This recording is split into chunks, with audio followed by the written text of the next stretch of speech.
Hello students, I am Mrs. Svm Cbse from Shet Vidya Mandir English High School, Viii.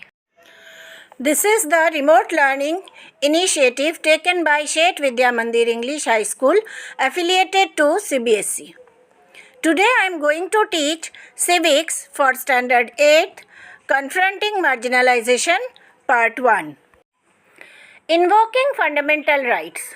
The Constitution of India has certain principles on whose basis the country is democratic today. The fundamental rights are another part of the Indian Constitution that are available for every Indian citizen on an equal basis. The marginalized communities of India are drawn to such rights in two forms. Number one, as they insist on the fundamental rights provided to them by the Indian Constitution, they force the government of India to recognize the cases of injustices that they are facing.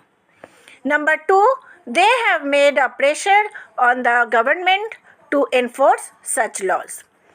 There have been several instances in the recent times which have forced the Indian government to recognize the injustice carried out against those who are marginalized. In this way, they also kept the spirit of fundamental rights upright.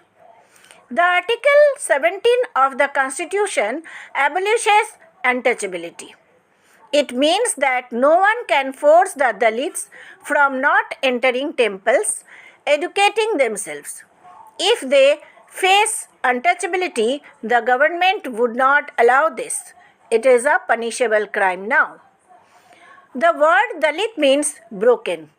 It is used by different groups to highlight different discrimination faced by them.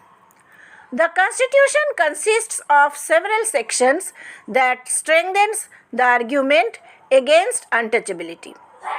Article 15 states that a person can't be discriminated on the basis of caste, religion, sex, or gender. The Dalits have taken the help of this article whenever justice was denied to them.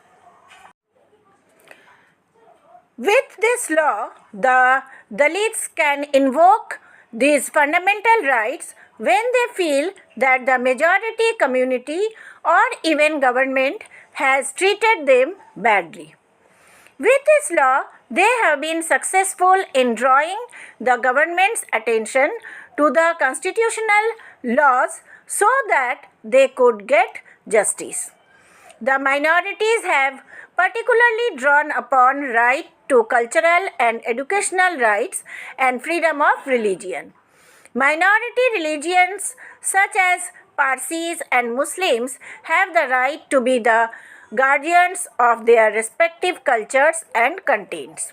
They also have the rights to take decisions to preserve their cultures by granting different forms of cultural rights to these communities.